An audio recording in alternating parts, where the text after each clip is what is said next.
Hi అండి. ఈరోజు special చేపల పులుసు. చేపల పులుసా? ఛీఛీ! మాకస్సలు ఇష్టం ఉండదు. ఇల్లంతా నీసు వాసన. మాకు చేపల కూర అంటే నచ్చదు అనేవాళ్ళు కూడా ఎంతో ఇష్టంగా లొట్టలేసుకుంటూ తింటారనమాట. నేను చేసే ప్రాసెస్‌లో గనక మీరు చేస్తే చేపల కూర అంటే అస్సలు ఇష్టం లేనోళ్ళు కూడా కంచం నిండా అన్నం పెట్టుకొని లొట్టలేసుకొని మరీ తింటారు. అయితే ఎలా చేయాలో ఈజీగా అయితే నేను చెప్పేస్తాను. ఫస్ట్ అయితే చేప ముక్కలు నీట్‌గా కట్ చేసుకొని వాటిని క్లీన్ చేసుకున్న తర్వాత రాళ్ళు ఉప్పు వేసుకుంటే బావుంటదండి టేస్టు. లేదంటే సాల్ట్ అయినా ఏసుకోవచ్చు. ఉప్పు, కారం, మసాలా పౌడరు, పసుపు వేసి బాగా కలుపుకొని పక్కన పెట్టుకోవాలి. ఒక స్పూన్ ధనియాలు, ఒక స్పూన్ జీలకర్ర,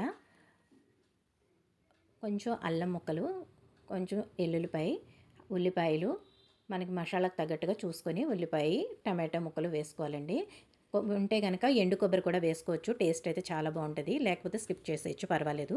అవన్నీ వేసి మిక్సీ చేసేసుకుని కళాయి పెట్టుకొని ఆయిల్ వేసుకొని, ఆయిల్ అయితే మనకి చేపల పులుసు అనేటప్పటికి కొంచెం ఎక్కువ పడుతుందండి. ఎందుకంటే ఆయిల్ బాగుంటే కనుక మనకి మసాలా ముద్ద కూడా బాగా ఎగుతుంది కదా, అందుకోసం అని చెప్పేసి మిక్సీ చేసిన మసాలా అంతా కూడా వేసి చక్కగా ఇలా కలుపుకోవాలి. ఈరోజు స్పెషల్ అని చెప్పాను కదా, మామిడికాయతో చేస్తున్నానండి నేను. మనకి చేపల పులుసు అనేటప్పటికి ప్లెయిన్‌గా చేసుకునే కన్నా ఇలా కాంబినేషన్స్‌తో చేసుకుంటే చాలా బావుంటదండి చేపల పులుసు కూడాను. ఏదైనా కొంచెం వెరైటీగా ఉంటే కదా అందరూ ఇష్టపడేది. నేనైతే మామిడికాయ ముక్కలనైతే ఇలా పొడవుగా చక్కగా స్లైడ్స్‌లాగా కట్ చేసుకుంటున్నాను. పొడవుగా సన్నగా ముక్కలు కట్ చేసుకొని ఇలా వేసుకుంటే మనకి మామిడికాయ మెల్ట్ అయిపోకుండా అందులో కరిగిపోయినట్టు అయిపోకుండాను కనపడుతది. చక్కగా ఇలా ముక్కలు ముక్కల కింద తగులుతా ఉంటది చేపల పులుసులోని.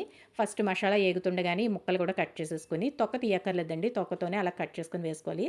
తర్వాత బెండకాయలండి. బెండకాయలు కూడా వేస్తాను నేను. చేపల పులుసు అంటే బెండకాయలు కూడా చాలా బావుంటాయి. ఎందుకంటే మనకి నీసు తినలేనోళ్ళకి ఇవి కొంచెం వెజిటేరియన్‌గా కనపడతాయి కదా అందులోని. అందుకోసం అని చెప్పేసి బెండకాయ ముక్కలు కూడా వేసుకుంటే చక్కగా మనం చేపల పులుసు ఒకటే కాదు, బెండకాయ ముక్కలున్నాయి తిను తిను అని చెప్పేసి అంటే మా పిల్లలైతే ఆ బెండకాయ ముక్కలే వెయ్యి చాలని చెప్పేసి అలా ఒక ముక్క కూడా చేప ముక్క అయితే పెట్టేస్తూ ఉంటాను వాళ్ళకి. అలాగ నేను వాళ్ళకి చేపల పులుసు అయితే అలవాటు చేశాను కొంచెం కొంచెంగాను. మనం టేస్ట్ అయితే ఫస్ట్ అలవాటు చేసామంటే తర్వాత వాళ్ళే తింటారు కదండీ. అయితే మామిడికాయ వేసాం కదా, తగ్గట్టుగా చూసుకొని పులుపుతో కొంచెం తక్కువ వేసుకుంటే సరిపోద్దండి. అందుకని చింతపండు కొంచెం తక్కువ వేసుకోవాలి. ఇలా నానబెట్టుకొని పక్కన పెట్టేసుకుంటే మన ఈ లోపు మసాలా మగ్గుతుంది కదా, చూసుకుందాము మసాలా ఎంతవరకు మగ్గిందో. చక్కగా మగ్గిపోయింది కదండి. మామిడికాయ ముక్క కూడా చక్కగా ఉడికిపోయింది, బెండకాయ ముక్కలు కూడాను.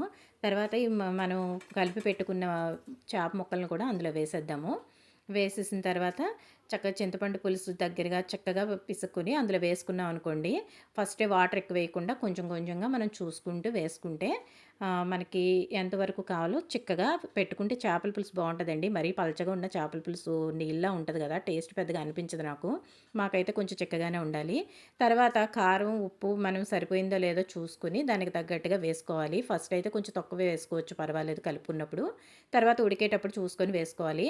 పచ్చిమిరపకాయలు కూడా ఇప్పుడే వేస్తే టేస్ట్ అయితే చాలా బాగుంటాయండి. మనకి పులుసులో చక్కగా అవి మగ్గుతున్నాక ఆ కారం అది దిగుతాయి కదా, చాలా బాగుంటుంది. ఇలా గరిటె పెట్టి కలిపే కన్నా ఇలా కొంచెంగా ఇలా కుదిపితే మనకి చేపల ముక్కలు అయితే విడిపోకుండా బాగా వస్తాయి. చూసారా ఎంత బాగా ఉడుకుతుందో కదా చక్కగాను.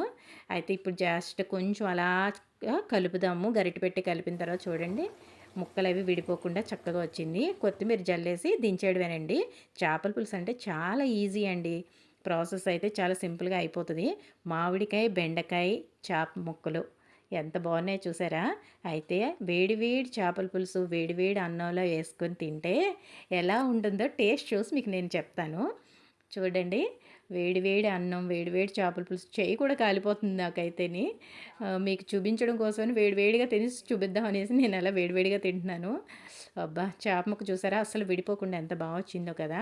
మీరు కూడా ట్రై చేయండి. చాలా అంటే చాలా బావుంది. మామిడికాయ, బెండకాయ, చేప ముక్కలు. ఇష్టం లేనోళ్ళు కూడా అన్నం అంతా కంచం నిండా పెట్టుకొని చక్కగా లొట్టలేసుకుంటూ తినేస్తారు. ఎంత బావుందంటే అంత బావుంది. మీరు కూడా ట్రై చేయండి. మీకు ఎలా వచ్చిందో కామెంట్ సెక్షన్‌లో కామెంట్ చేయడం మాత్రం మర్చిపోకండి. ఇలాంటి ట్రెడిషనల్ వంటలు ఇంకా చేసి నేను పెడతాను. మీరందరూ నన్ను ఎంకరేజ్ చేయండి, సపోర్ట్ చేయండి. Please subscribe my channel. అన్నట్టు మర్చిపోయానండోయ్! వెళ్తూ వెళ్తూ ఒక లైక్ వేయడం మాత్రం మర్చిపోకండి. మీకు ఈ వీడియో ఎలా అనిపించిందో కామెంట్ చేయండి.